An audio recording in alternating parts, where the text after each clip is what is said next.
Happy Monday.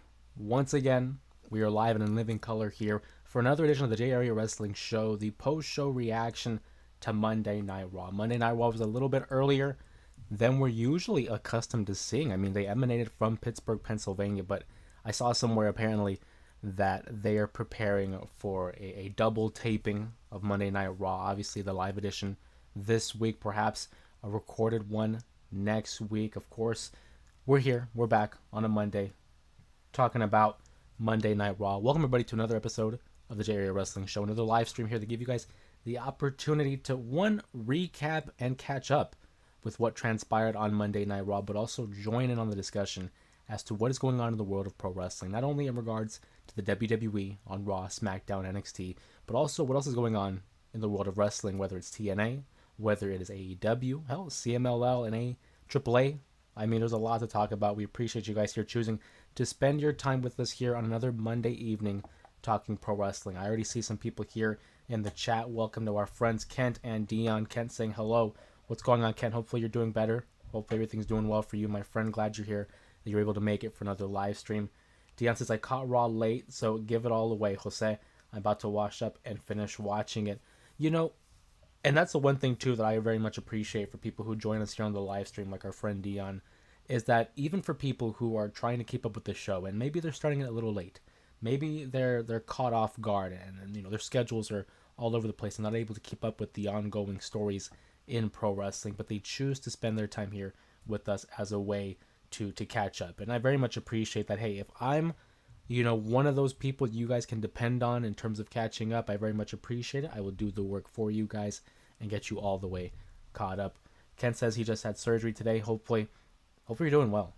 You know, I can imagine how that would have went. I'm not going to pretend like I can empathize, obviously never having gone through a surgery like that. And I see you said, well, part one of it anyway. Hey, one part out of the way. Step by step, day by day, that's all we can do, right? Sylvia in the chat, what's going on, Sylvia? Thank you for stopping by. Appreciate you. Sylvia says missed it too, but you know what? Hey, it threw off a lot of people in terms of the scheduling. I was getting off of work. I get off at 2:30, and I'm getting home, and I see on Netflix Raw starting at 3, and I said, wow, we're starting a few hours earlier than anticipated. And part of me was debating. I'm like, okay, do I just start the stream like at a normal time interval, which is like the top of the hour following the conclusion of Monday Night Raw, or should I just keep it at the regular 7 to 8 range? And I felt like, you know what, why fix it if it's not broken? Go ahead and stick with the 7 to 8 o'clock range. And so here we are. Diaz says, all love. Will say, I wanted to stop by and say, hey, I have to get ready for work tomorrow. I'll get it with you. Hey, appreciate you stopping by, man. I appreciate you stopping by, saying hello, checking in. Hopefully everything goes well with you, my friend. Can't wait to see you for the next one. But we're talking Monday Night Raw. I want to give a quick shout out to Kent as well for sticking with us here and participating in the live streams, as well as Dion, of course, for stopping by and saying hello. Sylvia, who's a longtime member of the Main Event Mafia and a longtime member of the J Area. All love on my part. But Monday Night Raw, some eventful things happened. One of the main things, of course, you saw in the thumbnail and in the title of the video, the Judgment Day. Finn Balor, JD McDonough challenging for the World Tag Team Championships up against one of the greatest tag teams of our generation, that being the New Day. The battle of the days, the New Day versus the Judgment Day. And I'm going to tell you right now, first watching this matchup, I'm thinking it's routine. I'm not expecting anything spectacular. We have 4 all-class athletes in Xavier Woods, Kofi Kingston, JD McDonough, Finn Balor. I mean, you know what to expect from 4 individuals like this because of the talent, because of the rapport that they have with one another, as well as within their teams. The Judgment Day has been one of the more consistent teams in the last couple of years. And I mean, the New Day, it goes without saying, they're one of the most decorated tag teams in all of pro wrestling. But with that being said, I'm watching this matchup. And a big shout out to Finn Balor and JD McDonough, who I think are just spectacular. But I did not think they were going to win.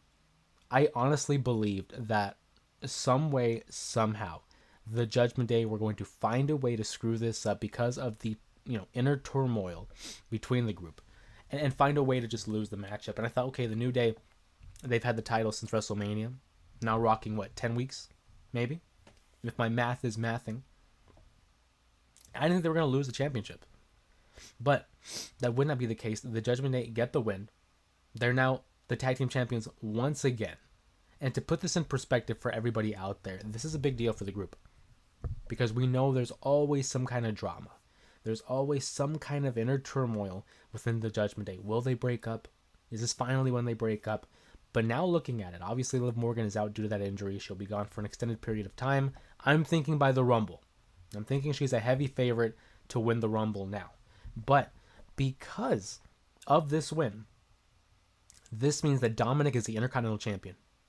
That, of course, Raquel Rodriguez is one half of the tag team champions, and now it looks like Roxanne Perez is going to fill in for Liv Morgan and help defend those titles. And now JD and Finn Balor are the tag team champions once again. That is 5 sets of belts within the Judgment Day. They now rule the gold. They hold all the gold.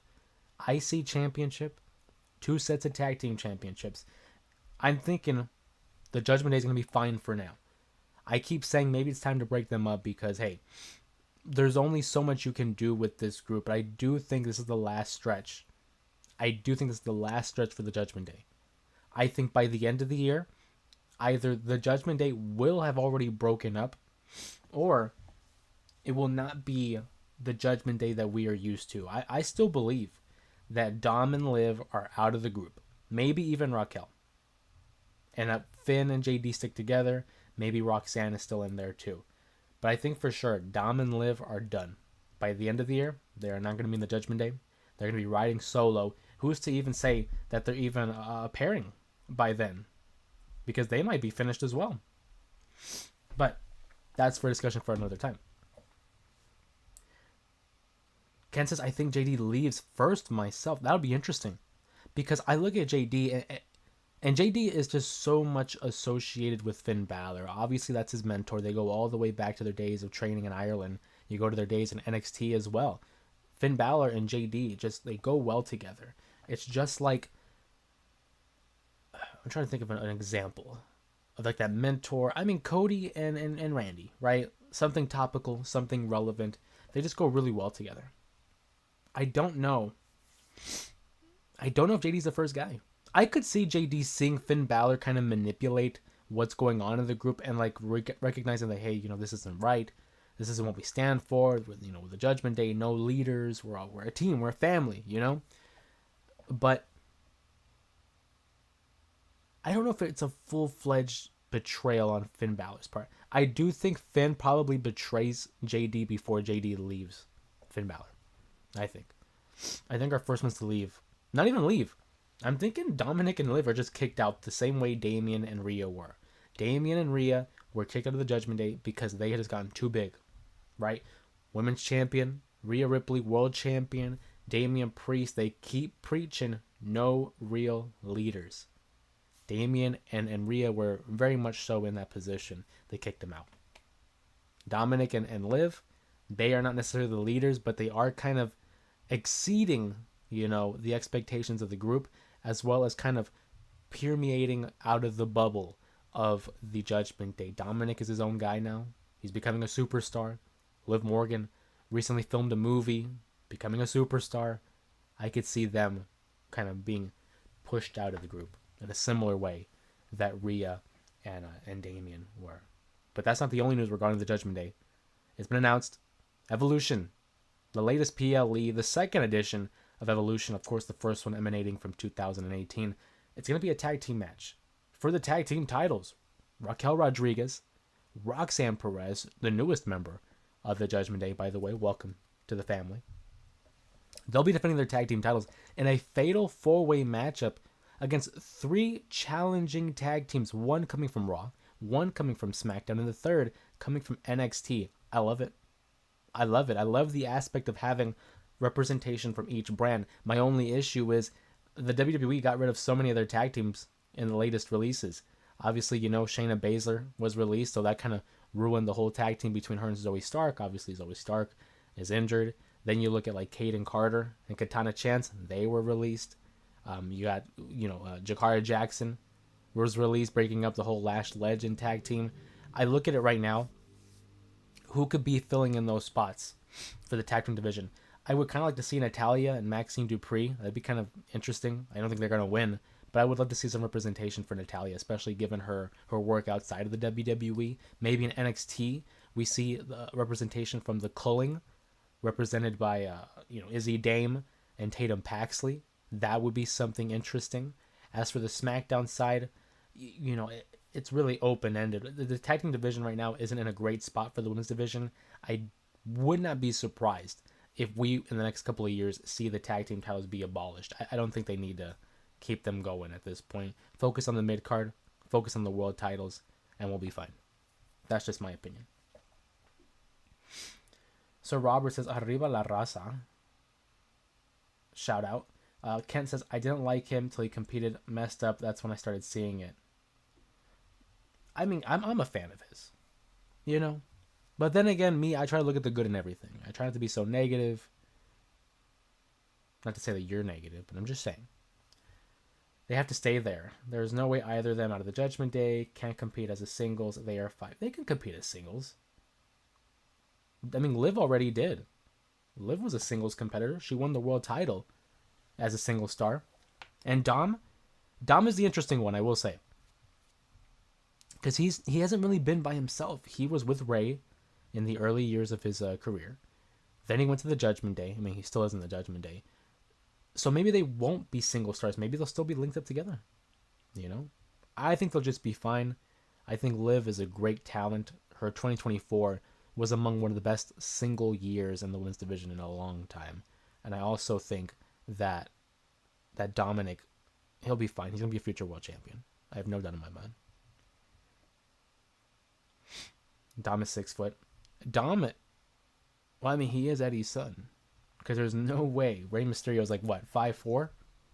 5'5" maybe? I saw somewhere that they had him listed at like 5'6", but in reality he's 5'3". I don't know if I buy the 5'3", but I will say I think he's about my height. And I'm not saying like I'm a giant.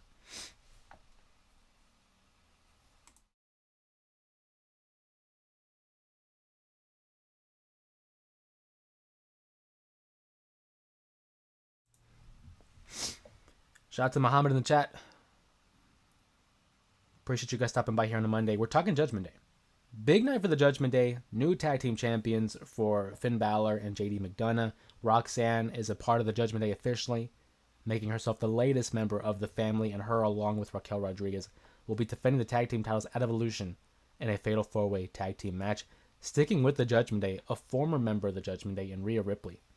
Rhea Ripley makes it known that she is on top of the mountain. Now, people were speculating about what that opening segment was going to be about with Rhea Ripley. A lot of people, myself included, were thinking, okay, she's going to be probably reintroduced into the world title picture. Why wouldn't she be? She's Rhea Ripley. She doesn't need to really qualify for anything like that. What I thought was interesting was Io Sky just, flat out challenging Rhea Ripley. And I get it in the grand scheme of things. Io wants to be a fighting champion. She wants to be the kind of a champion that's going to take on all comers. Of course, Rhea Ripley being the one that she defeated, not only at WrestleMania in that triple threat match, but for the title itself on an episode of Raw. So I unfortunately think that that's basically going to be foreshadowing the ending of her title reign. I would not be surprised if Rhea wins that title back. But as long as it's a great matchup and it showcases both women in a way that elevates them to the next level, to the next story, to the next set of matches that they have planned, I'm fine with it.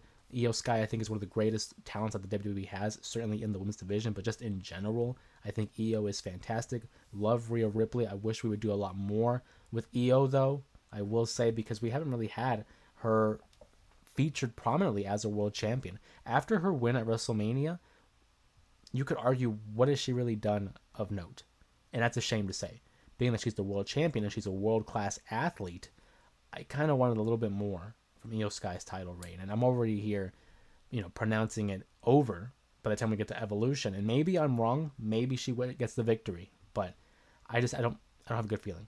Don't have a good feeling for Io. Will Liv come back as a face? I do think so. Anytime a heel who has had a great year, like Liv Morgan, has a good year, they get injured, they come back, I can feel a sneeze coming. Hold on.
My apologies for the pause there. Allergies are kicking in. I honestly don't know why. I took allergy medication before I even went on stream, and for some reason it is kicking my butt right now. We're talking about Liv Morgan. Liv Morgan is going to come back a babyface. There's no doubt in my mind. I do think that she should be a heavy favorite for the Royal Rumble. I could see her winning the Rumble. She hasn't won the Rumble. She's gotten close on a couple of occasions. I think we are in store for a babyface turn for Liv Morgan. Maybe even for Dom. A lot of times, some successful baby faces, they have to go through a decent heel run. John Cena as the Doctor of Thugonomics, The Rock as a member of the Nation of Domination, Stone Cold Steve Austin, during his feud with Bret Hart. Now, am I saying that he's going to be, the next Stone Cold? No, but to have a good babyface run, you prove yourself as a heel, and I think that's what we're gonna see with Dominic Mysterio. So Robert says, I forgot Io Sky was in WWE. You don't mean that. You don't mean that. Because that breaks my heart. Io's my favorite women's wrestler right now. And right behind her is probably Stephanie Vaquer. But Io, man. I mean, I guess that goes to show you, the booking. That's a shame. Muhammad says, I hope you do get better. It's not even, the thing is too, Muhammad, it's not even like I'm sick. It's just like allergies. I don't know what it is. Throughout like the entirety of my shift at work, I'm fine. I get home, I'm fine. And then I get home after a couple hours and it starts kicking in around this time. I don't know what it is. It honestly gets on my nerves, especially when I have to be on camera. And I take medicine for it, man. I take my allergy relief. So El Grande Americano was Ludwig all the way. Well, I mean, we can't confirm this. We can't confirm this. What we can confirm is maybe it's not Chad. Maybe it's not Chad. But have we seen Ludwig and El Grande Americano in the same room together? The plot thickens, right? I will say the physique on El Grande Americano did look a little different. He seemed a little taller. But of course, the way the camera was shot, maybe it was just the angle. I don't know. I don't know. Shout out to Rotisserie Chicken. Appreciate you in the chat. Said Jade botched the win. You caught that, right? The pinning combination that Jade Cargill had Asuka in. The way, she leaned back to kind of carry that pin, lifted her up, lifted Asuka's shoulder up, and it looked kind of botched.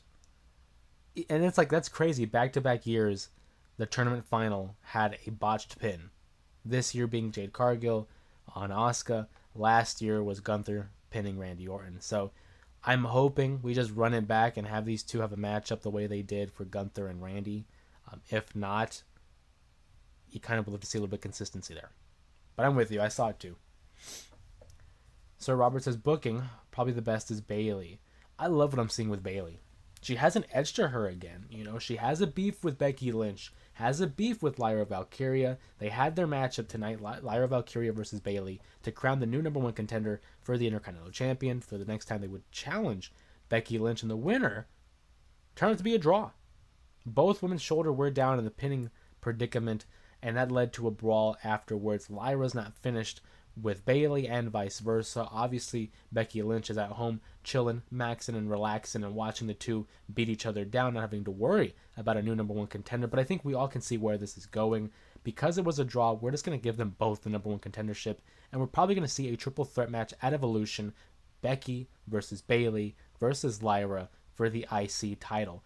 That is going to be a banger of a matchup already. Becky and Lyra have a great matchup. Bayley can have a great matchup with anybody. And you throw all three of them with the built-up animosity that has been building up since WrestleMania 41. Count me in. Can't wait for it. We're waiting for the latest in that development as well.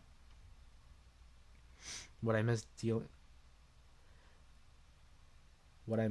dialing with nurses coming and draining my bags. I mean, we're just talking about pretty much the women's division at this point. You know, we talked about Bayley, her booking, Io Sky's lack of booking, and the triple threat match that I think is going to be taking place. I think it's going to be Lyra versus Becky versus Bayley. Should be a fantastic outing. Evolution's looking good. The latest PLE being Evolution, all women's card. We have, I believe, 4 matches already announced. It's going to be Jordynne Grace challenging JC Jane for the NXT Women's Championship. We have the big battle royal that will give the winner an opportunity at a championship of their choosing at Clash in Paris. Then we have the tag team matchup that will see the Judgment Days, Raquel Rodriguez and Roxanne Perez defending against the tag team from each brand, Raw, SmackDown, NXT. And of course, the big matchup, we have Io Sky defending her title against Rhea Ripley. Should be a big matchup, that one. I wouldn't be surprised if that's going to be the main event, but it should be big. Sir Robert asks, where is Charlotte Flair? Charlotte Flair is currently on SmackDown. She's having a little bit of an issue with Alexa Bliss. Alexa Bliss has been kind of hinting at maybe a partnership between the two. And now, as the words leave my mouth, what if we see them inserted into the tag team championship matchup at the pay-per-view Evolution? Charlotte and Alexa Bliss would be an interesting partnership, both coming from the early years of NXT, although Alexa Bliss was not a part of the Four Horsewomen that saw Charlotte, Sasha, now known as Mercedes, Becky, and Bayley, that Four Horsewomen. She was a big proponent of those early years of NXT and the early years of SmackDown Live back in 2016. So a partnership between her and Charlotte would be intriguing. You guys know me, not the biggest Charlotte fan, not the biggest Charlotte hater. I'm kind of in between. But a partnership between her and Alexa, something different, something fresh, and I'm okay with that. Give it some time to cook, as they say. But keep her away from the titles, from the world titles. Charlotte's fine. She doesn't need it. If you're gonna give her a title opportunity, that's fine, but have her earned it organically. As for Dethroned by Eli, appreciate you. Shout out, says, what's going on, my man? Hey, I'm doing well. You know, fighting allergies. You guys might hear me sniffle every now and then, but I'm doing well. How are you doing? Hopefully you're doing okay, man. We're talking Monday Night Raw. We talked about the Judgment Day. We talked about the women's division, but I would be remiss not to talk about one of my favorite segments on the show, and that was Gunther. Gunther laying out a promo, obviously talking about Goldberg, who he will be facing at Saturday night's main event, defending the World Championship against the once undefeated Goldberg, but then was interrupted by Seth Rollins. And, you know, we're doing this weekly segment, the gift of gab, the promo of the week. And I will say, Gunther is an early contender for me personally. The way he laid it out, talking about facing against Goldberg and how he's the world champion, how he's going to expose Goldberg, how he's going to have the question being asked of who's next, not for Goldberg's sake, but for the ring general, who's next, and out comes Seth Rollins. I will say I loved Gunther's promo, but everything that followed it was really just the icing on top. Seth Rollins comes out talking about, I'm Mr. Money in the Bank, talking about how he is going to be the next champion, talking about how he is going to be targeting not only John Cena's WWE title, but Gunther's world title, and even how he fulfilled his promise about not letting CM Punk winning a world championship while he has air in his lungs. And then out comes CM Punk. No hesitation. Absolutely no trepidation. He comes down to the ring and goes toe-to-toe with Seth Rollins. Seth Rollins runs out like the heel that he is, and that leaves Punk and Gunther in the ring for like the first time in a while, because we don't really see a lot of interaction between Gunther and CM Punk.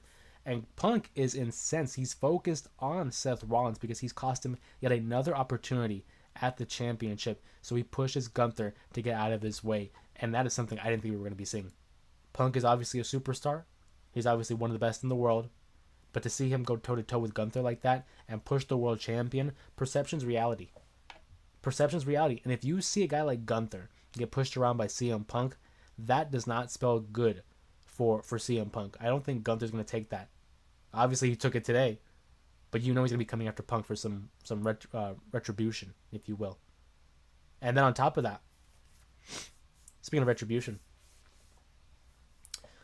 Seth Rollins goes up to the top through the audience. And who meets him up there? One L.A. Knight. Yeah! And he has issues. With Seth Rollins to the point where we now have a matchup at Saturday night's main event. I hope you're looking forward to it. Am I looking forward to it? Yeah! Because I love L.A. Knight. That's my guy. To see him now amongst stars, brushing shoulders with guys like Seth Rollins, guys like CM Punk. Obviously, Gunther was there as well. That's a huge thing. Perception's reality. And if I see someone like LA Knight amongst other stars, that to me tells me he's a star. So I'm looking forward to that. And then we got this backstage altercation between CM Punk and LA Knight. Again, brushing shoulders with stars. It's called getting the rub. You're interacting with these big stars. Odds are you are a big star. So I was a big fan of it. Love it. Let's get back to the chat. Sir Robert says, not a Ric Flair fan, I'm assuming. No, I like Flair. I would always pick him over Hogan. I'm a Ric Flair fan. But like his work, his personal choices, I mean, that's another thing. But in terms of his in-ring work, his career, I'm a Flair fan. Rollins is supposed to cash in on Goldberg, right? Don't do that.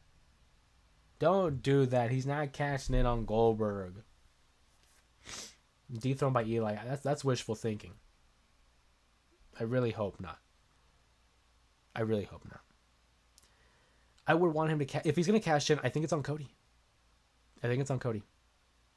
He beats Cena, and then Cody wins, and then Seth cashes in. I could see that happening, for sure. So Robert asks, are you a fan of GCW, Joey Janela? If so, I will be done here. You know, I catch a lot of the clips. I'm not going to pretend like I'm a big fan of GCW. I like all wrestling, so I try to keep up with everything. I catch the clips online.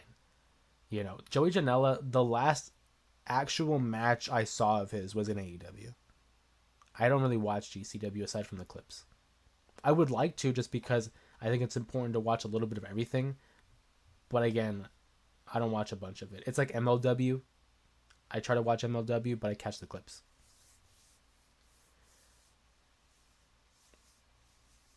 I'm doing well. How are you doing? Hopefully Kent's doing well as well. We appreciate you, Kent, for being in the chat. And shout out to Misty as well. It's a Monday.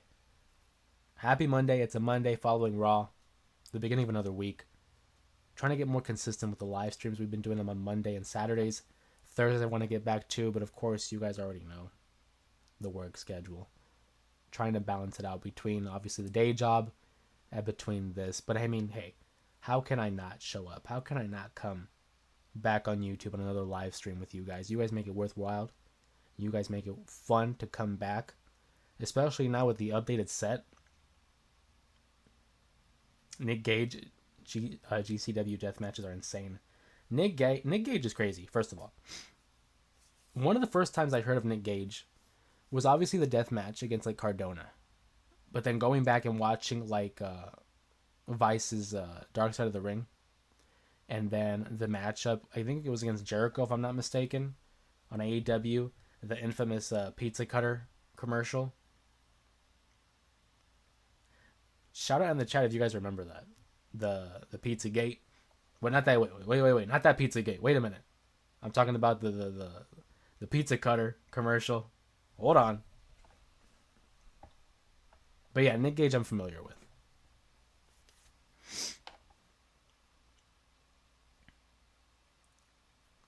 As we recollect here on a Monday night, another live stream. So we talked about the Judgment Day. We talked about the Gunther segment. Dethroned by Ellie said David Arquette. He did also have a matchup with David Arquette. That is true. But I was first introduced with Matt Cardona. the whole King of the Death Match. But I still have it on my watch list to watch the David Arquette documentary. Aside from that, aside from Monday Night Raw, I don't know if you guys caught it. Sheamus versus Rusev. I mean, you talk about a battle of the beasts. I mean, these guys were giving out haymakers in that matchup. Obviously, the best matches I feel are between those who were close friends. And we know Sheamus and Rusev were close in real life. They've been friends for years, you know. Those boys went at it. I mean, they were delivering potatoes to each other. These guys were sandbagging. These guys were laying it out in the ring. Rusev gets the victory, which I think is the right call. Love Sheamus, but Rusev needs that win because he's, recently returned, needs to develop a little bit of momentum here on the roster, especially because he's not really doing anything of late, aside from like the Otis and Akira Tozawa attacks. Him beating Sheamus is a good thing. It's a good thing for Rusev, and we'll see where this leads that feud. I'm thinking we're getting another matchup. I would like to see a stipulation added because this was a singles matchup. This was a standard one-on-one affair. Imagine these guys in like a last man standing match. Good God.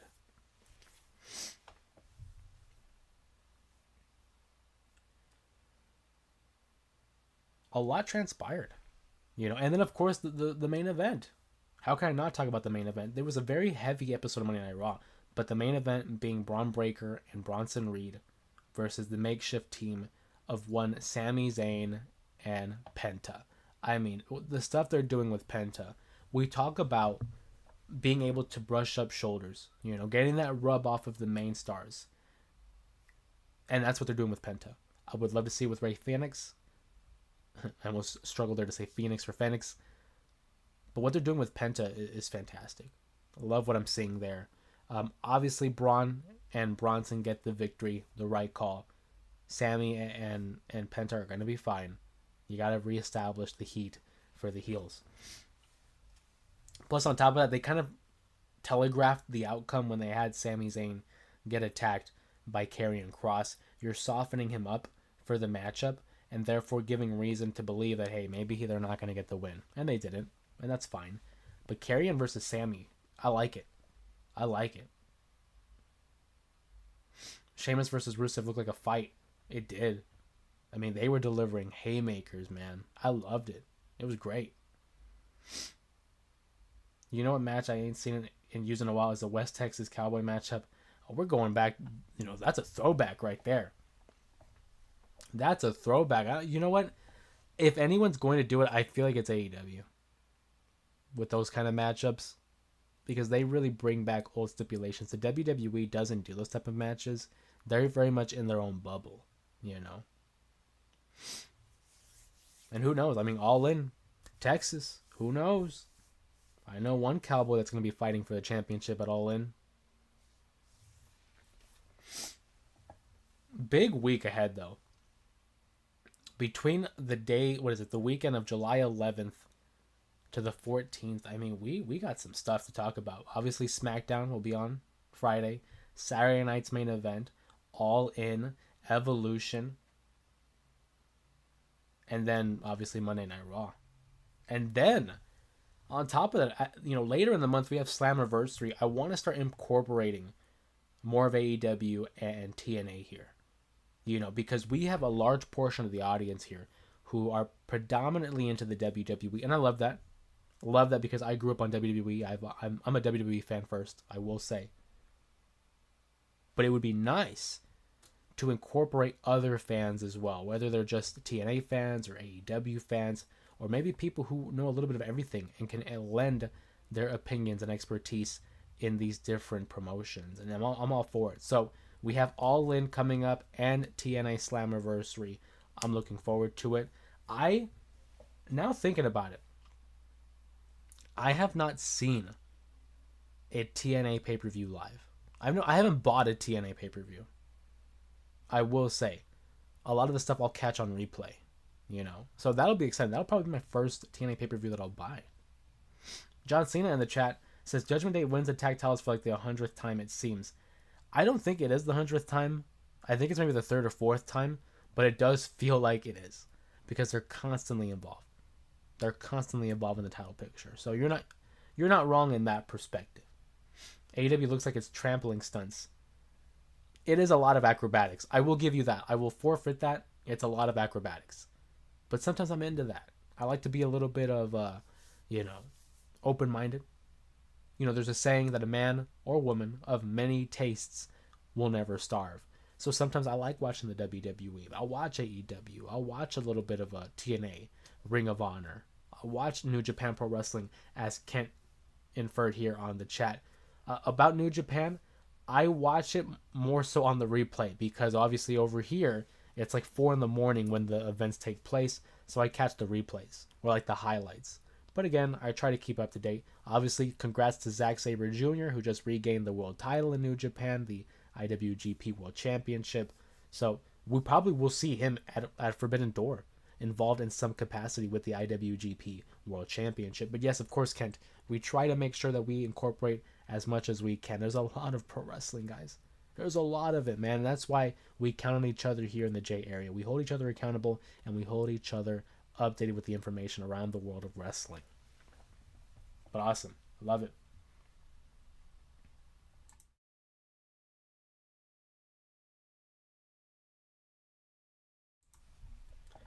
John Cena says LA, AJ, and Randy all have one thing in common: enhancement talent for guys that management sees as main eventers.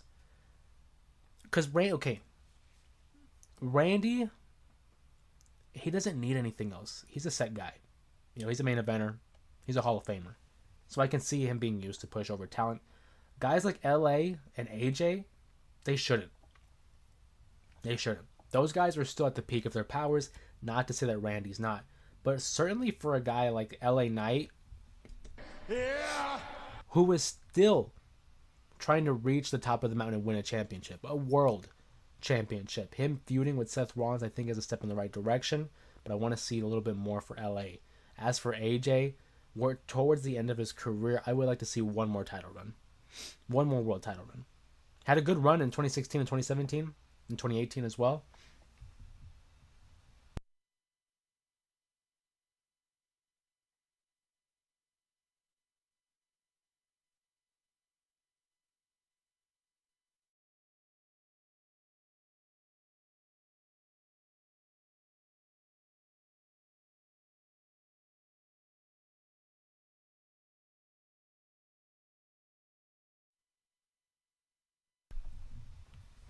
The funniest thing happened.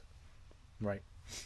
Obviously, if you guys were watching live on YouTube, I had to mute my microphone because I sneezed. I didn't want you guys to hear me sneeze.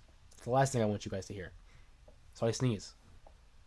And I switched the camera so you don't have to see me recover from the sneeze. And here comes Sandfriend in my room saying, "Bless you," because he wanted a cameo, and I'm like, dude, I turned the camera off. So you may not have seen him, but he was here. But AJ's at the end of his career. He said he was only going to do it towards 50. I believe it's like 48 or 49. And it's like, I want to see one more championship with AJ. I think he's one of the best to ever do it. He's my favorite TNA superstar of all time. And I definitely think he's probably top 10 in my book. Big fan of AJ Styles. I would love to see him get one more championship run in the WWE. Whether it's the WWE or the world title. Does he need it? No, he doesn't necessarily need it. But I mean, if you're a fan, how could you not? How could you not, right?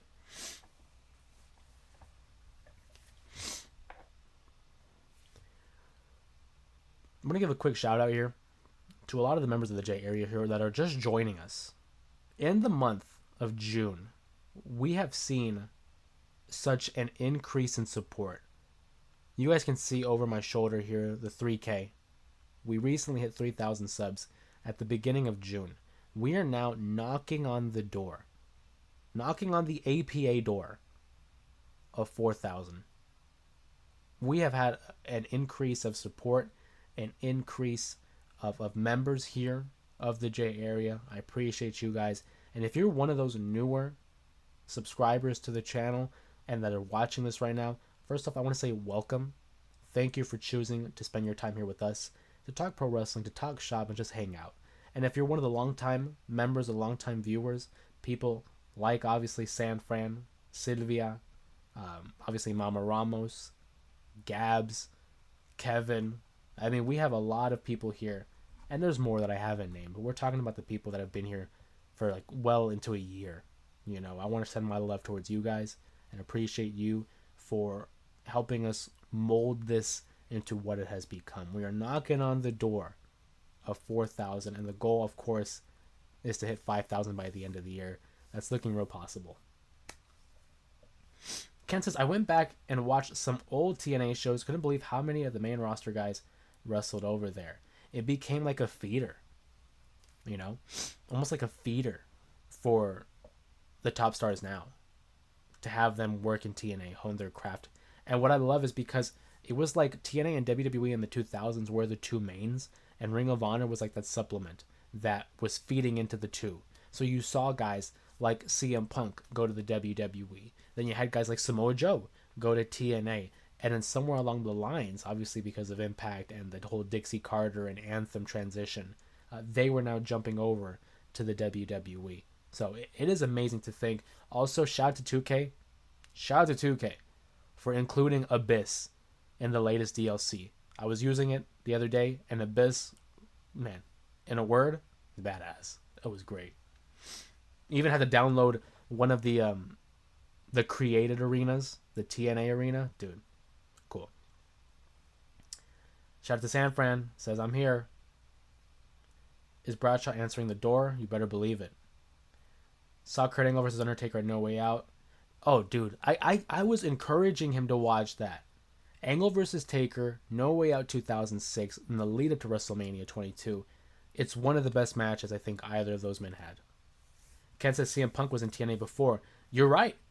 How could I forget?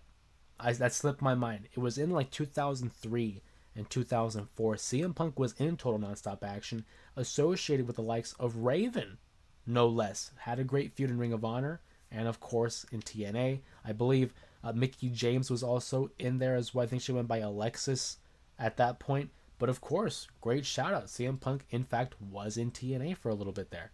There were also rumors that following his departure from AEW in 2023, I don't know how legitimately, this is, but there were rumors that maybe Punk would go to TNA in 2023.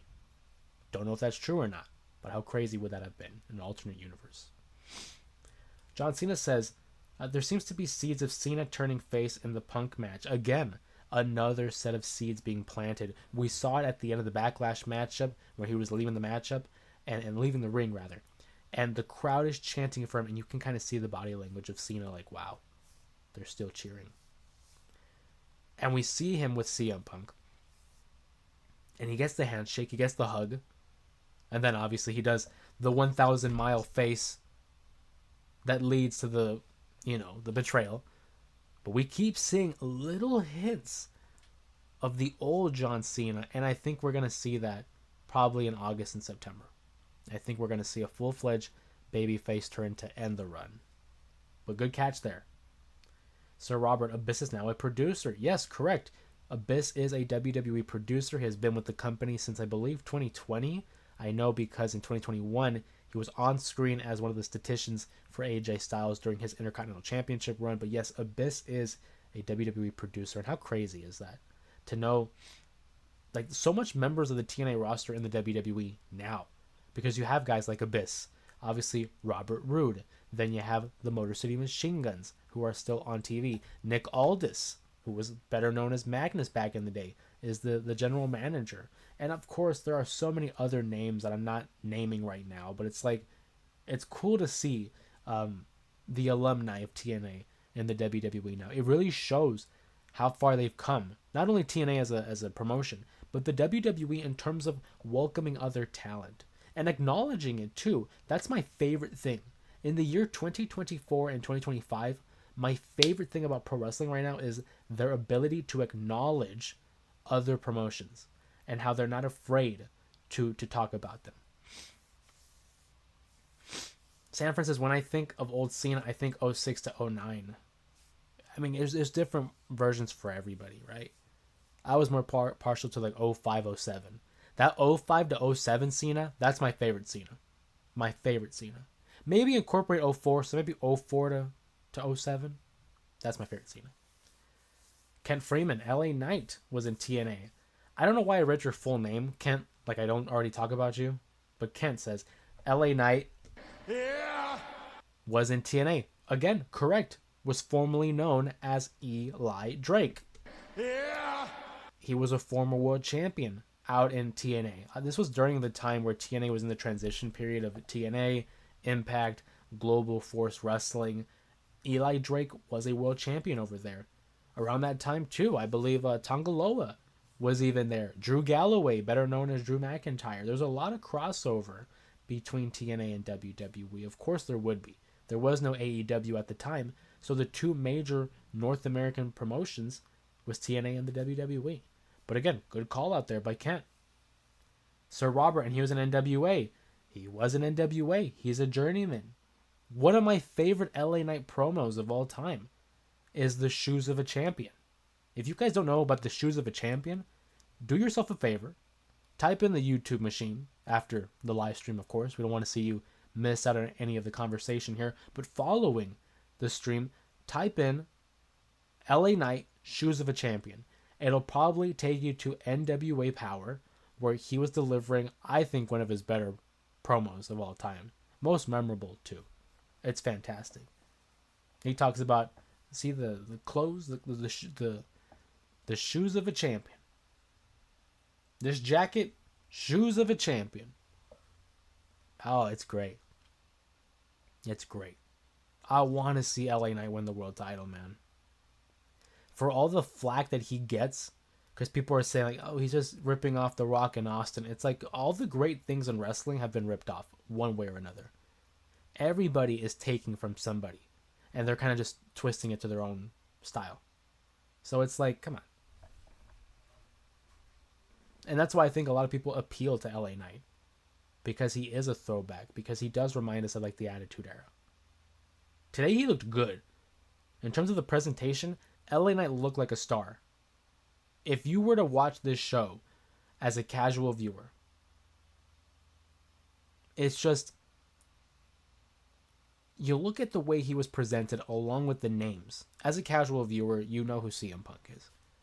You've probably heard of Seth Rollins, and you see Gunther with the title. So you're already thinking, okay, big deal. And LA Knight's there. It's like, as a casual viewer, I'm thinking, okay, well, he must be a big deal too, right?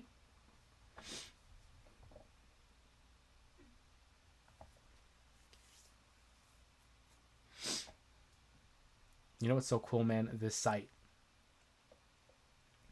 It's great, man. Appreciate the support. Appreciate the compliments. All love. All love. We even got a Jey Uso appearance following the main event, Bronson Reed and Braun Breaker.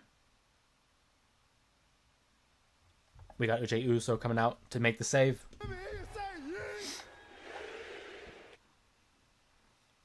Ken says, sounded like Dusty Rhodes' Hard Times promo when I saw Shoes of a Champion the first time I saw it. I think it's because it's one of those times where you can see someone cut a promo and you immediately know this is going to stick with people. This is going to be remembered.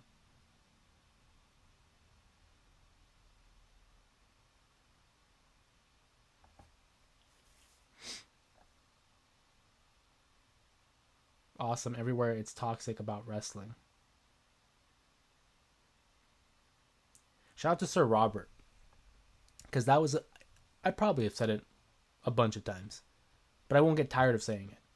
That was one of the things that I was really hoping for when setting out here on YouTube and on the live stream, was introducing pro wrestling to both relapse fans and to those that are diehards like you and I. So when we were able to come together and have a discussion about pro wrestling, and it's fun, it's engaging, we all can share our opinions and our likes and our dislikes, and we can still all be cool at the end of the day. You guys have seen it, I'm sure. The discourse online can be very toxic. It can be very negative, and people out there want to be those people that put down your opinions, or they want to, poo-poo on all the things that you enjoy. That is not the point of this.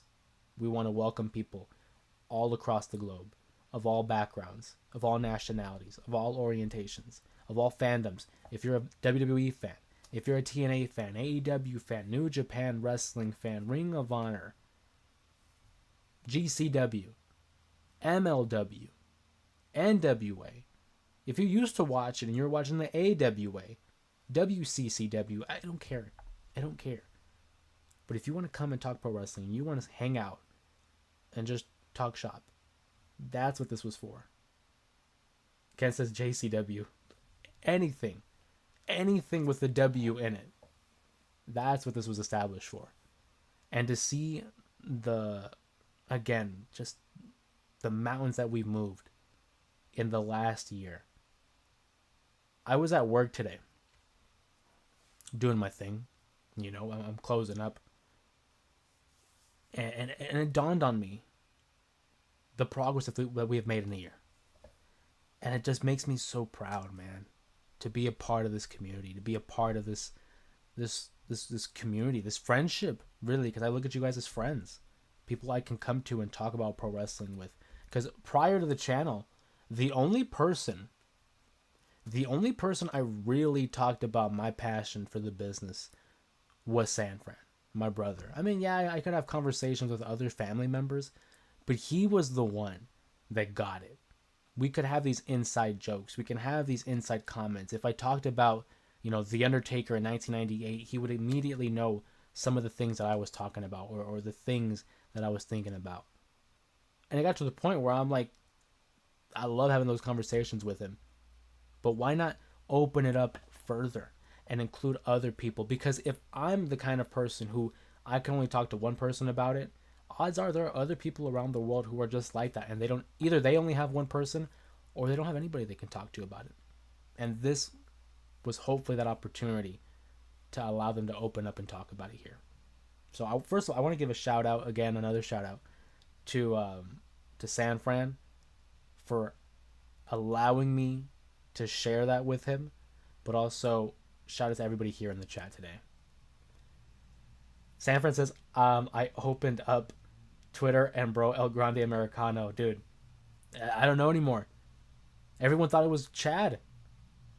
I can't tell who it is anymore. I feel lied to. I feel deceived. I feel tricked. I don't like it. I feel deceived. I feel dirty. I want to say that I trust him, but who is that? I don't know what to believe anymore. What about MTV Wrestling Society X? If you guys comment in the chat if you guys know what he's talking about. MTV Wrestling Society X. That show was ridiculous. I think it only lasted for maybe one season. But you had solid names. I mean, X-Pac is one of the first one that comes to mind. Ken says, who was the fake taker? Me. So Robert Kent, it was Glenn Jacobs. I mean, that depends.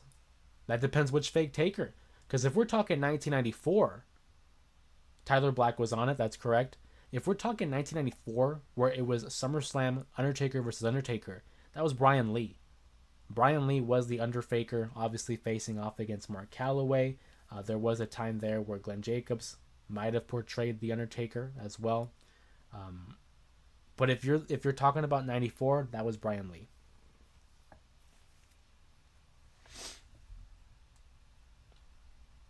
Shout out to Fake Kane as well. Luke Gallows.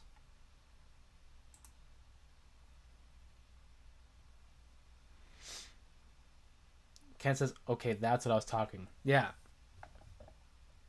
You are right. Thank you. I appreciate that very much. I'm telling you, man. There's a lot of just random factoids and fun facts in this bald head. We were talking on, I think it was Sunday morning.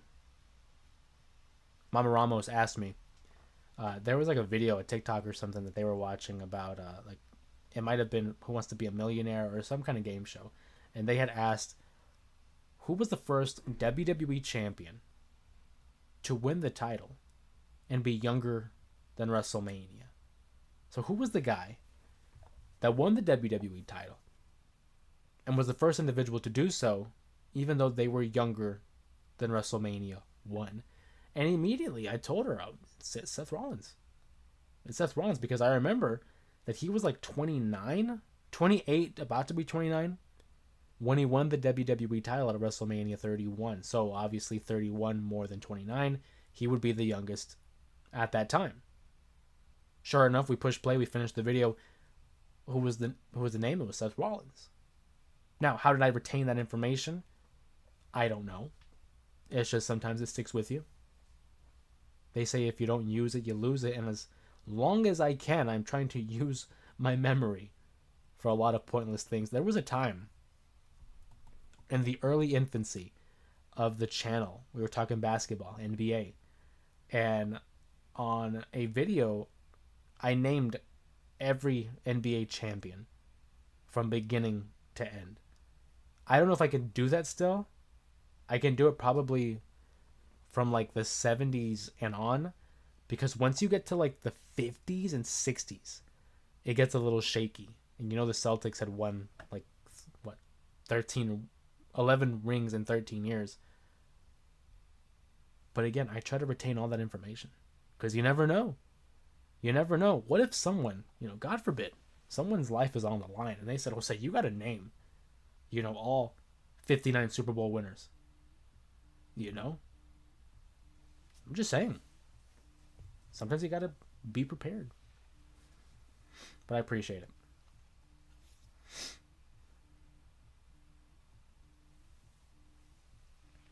As we begin here to unwind here on the stream, make sure you guys drop in your comments, drop in your questions in the chat.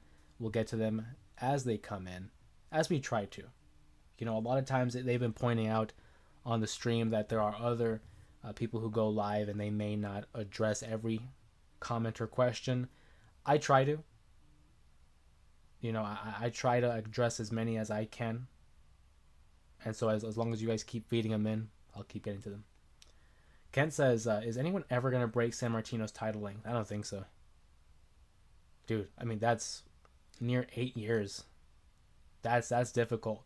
The closest we would have gotten is Roman. And even then, there was a portion of the audience that thought he was going to break Hogan's record of 4 years. And he could have. Because I think it was like if he didn't lose it and held it till SummerSlam, he would have broken the record for Hogan's championship, that is. But in terms of San Martino's, I don't think so. Not in today's day and age. And then obviously with the IWC, the Internet Wrestling Community, they're going to be criticizing it. Too long of a title reign, not defending it enough. It's a lose-lose situation. It's lose-lose. The closest we would have gotten is Roman Reigns. Shout out to Athena, by the way, the former Ember Moon, who is creeping up on 1,000 days as the Ring of Honor Women's Champion. And no one talks about that because no one watches Ring of Honor. And I'm sorry, I'm not trying to I'm not trying to crap on Ring of Honor, but it's just, let's be real. There's not a lot of people that watch it. There's not a lot of people that are paying for the Honor Club and watching the weekly shows. And Athena, who has just recently been showcased on AEW TV, is finally getting some notice. I think Athena's great. And again, 1,000 days? Impressive. Favorite managers, asks Sir Robert. I mean, immediately Paul Heyman comes to mind and Bobby the Brain Heenan.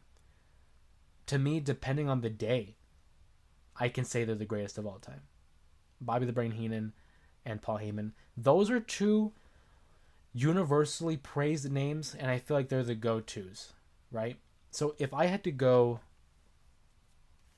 maybe under the radar, I love Paul Heyman. I love Bobby the Brain Heenan. Those are my guys. For me, that's what a manager should be. But let's go under the radar. And someone that deserves a little bit more love as a manager, per se.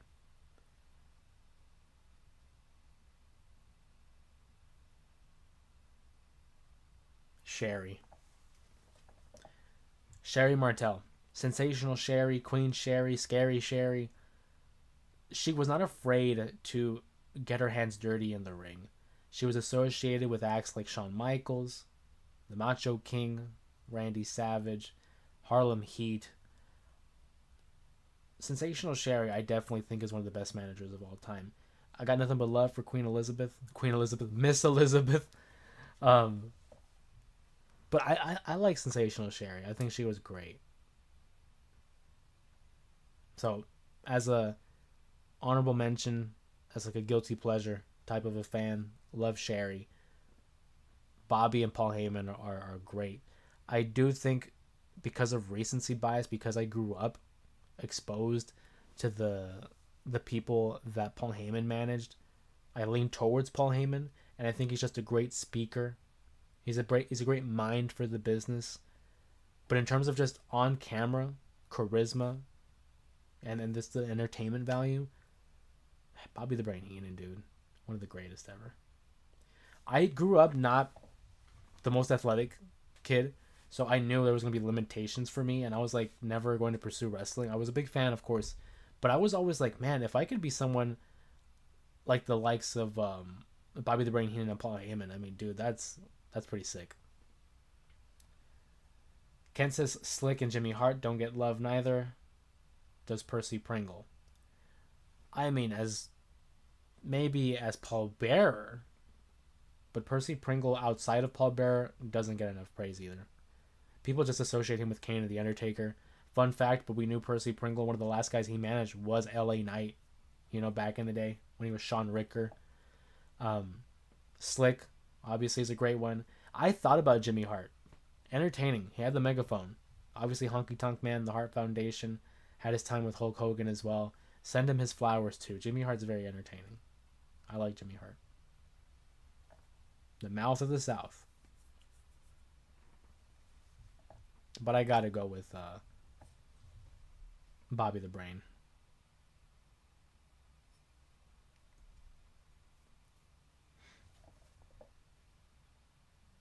Sir Robert says, I know people. Name them off. Name them off. We're going to start closing up here soon, so I'm curious here.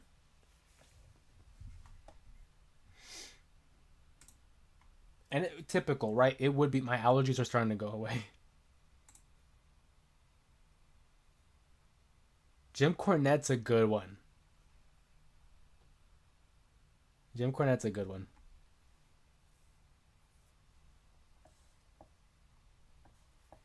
Colonel Parker was always funny, but Bobby was always number one. Yeah, I agree. Jim Cornette's a good one, but it's gotten to the point with Jim Cornette where I almost forget because I'm just so used to hearing him as like the podcast host, obviously on the Cornette Experience and the Corny Drive Through. But yeah, of course, Jim Cornette.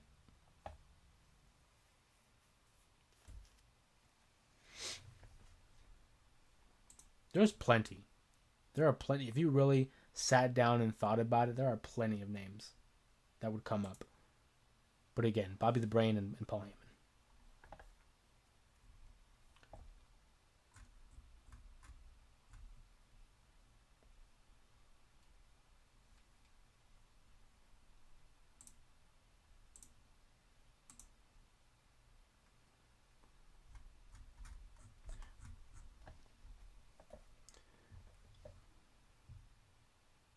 My favorite he does is Guess the Program. Oh, yeah. Yeah. It's very entertaining. I try to catch up with his episodes, but I find myself listening to a lot of the YouTube clips just because the podcast episodes are like 3 hours long. And I don't know about you. I don't know if you heard that, but that was my dog. Um, but I don't know about you. You guys have heard me say before, I've had to listen to my stuff like on 2.0 speed because sometimes there's just not enough time in the day to be catching up with all the stuff we want to catch up on. So I find myself listening to a lot of the um like the YouTube highlights and not necessarily the entire episode. But speaking of entire episode, we're gonna go ahead and start closing up here. Another Raw recap. I appreciate you guys choosing to spend your time here with us on a Monday night. The beginning of the work week for some. I know for me it's the beginning of the work week. For other people it's the middle of the work week. Of course, we appreciate you guys stopping by and hanging out, talking pro wrestling. I do appreciate every time you guys come out and show out for these live streams. I know it's a hectic time, in this day and age, obviously with everything going on, as well as everything going on in your own life. I'm sure you have your commitments, you have your priorities in your life, but for you to choose to come out and hang out with me and other pro wrestling fans online, it really does warm my heart, and it encourages me to continue to come back for these live streams and keep producing stuff for the channel. And like I said, we hit 3,000 at the beginning of the month. I'm thinking by the end of, well, maybe the middle of July, we can hit 4,000. The goal was 5,000 by the end of 2025. It's looking really good, man. It's looking really good. And it's nothing but love on my end to you guys. I appreciate you guys. I will continue to do my best for you guys. And as long as you guys are still invested in me, I will be invested in you. So with that being said, I want to say thank you again for joining us here on another edition of the J Area Wrestling Show, the live Raw recap here on a Monday night. We will see you guys again on Thursday for another live stream. We'll be talking about something different.